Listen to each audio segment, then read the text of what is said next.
What's up everybody, Matt Maran here for another quick drive video. This time I am in the 2019 Acura RDX, which is all new here and is my first time driving one of these. And the first thing that I think I notice is just how great the visibility is. I mean, the dashboard and the hood all goes down nice and low. I have a nice large heads-up display, which is very cool here in the RDX too. And so it just makes it a very easy crossover to drive. It doesn't feel super huge or like you have some big, huge hood to look out over or anything like that. Very easy to drive. Other things though, it's just a very smooth, comfortable ride as well. We're on some pretty well maintained roads here right now, but even going over hills and things like that, it's all just very smooth. I also really love this interior. I think it's really cool, especially these gauges, which kind of remind me of Acuras of old, which is a very good thing. You have this new infotainment system and stuff here in the middle, which I can't really get into a whole lot, but does use this new little touchpad, similar to a Lexus one, but a little bit different in its execution. And just cruising on a road here, go around a couple of corners. The roads are a little bit wet, so can't push it too much or anything.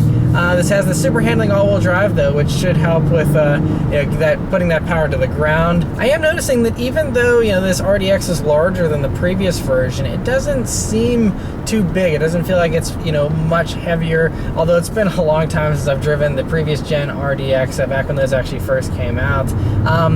But this has really good punch to it as well. We are running a 2-liter turbocharged 4-cylinder engine, 280 horsepower, 272 horsepower, 280 pound-feet of torque. We'll do a little acceleration here though while we have a chance. There we go. Took a second and then it just picks up and goes really nicely. So that's pretty cool. Feels pretty good.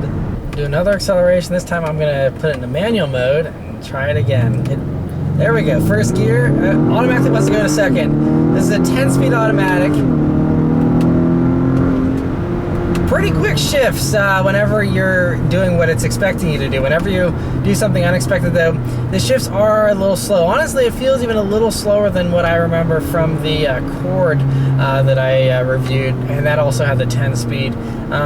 But this still feels fairly good. For a crossover, I don't think it's too bad. I do like you get a good bit of induction note here with this 2-liter turbo motor. But they claim 5.8 seconds 0 to 60 in these. It didn't feel quite that fast. Maybe it's just because it's a little bit slick out or something. But yeah, I was expecting it to feel a little bit faster than it does just in my first impression. Again, I'm hoping to get one of these for a full review for a week as a press vehicle, and we'll hopefully be able to give more thoughts on it then. But these roads are a little slick, so I can't push it too much. But I will say, steering has a nice natural feeling to it. It's not overly heavy, not too light though either, just about right. Brakes also are nice and responsive with a good amount of bite right at the top of the pedal. Throttle response is pretty responsive, although you always have a little bit of a delay with turbos, and this seems to exaggerate that even a little bit more, unfortunately.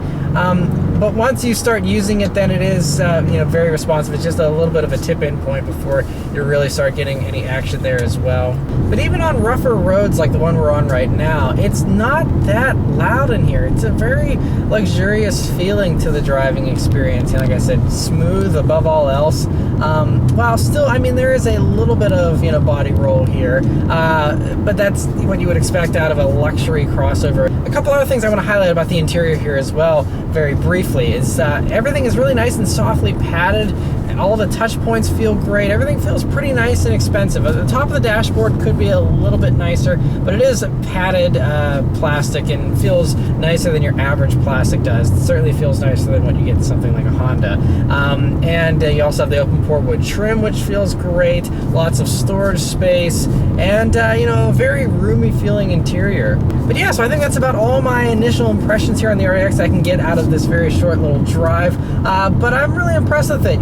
I think it kind of straddles a nice in-between point between just the normal luxury SUVs and some of the sportier ones, since you do have a little more power here than you get with your average luxury SUV and their normal trims.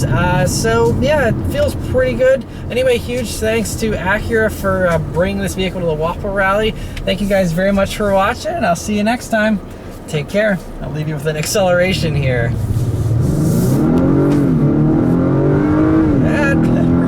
Okay, now maybe I can see the 5.8. It rips pretty quickly there that time. It got a little more traction. And yeah, feels good.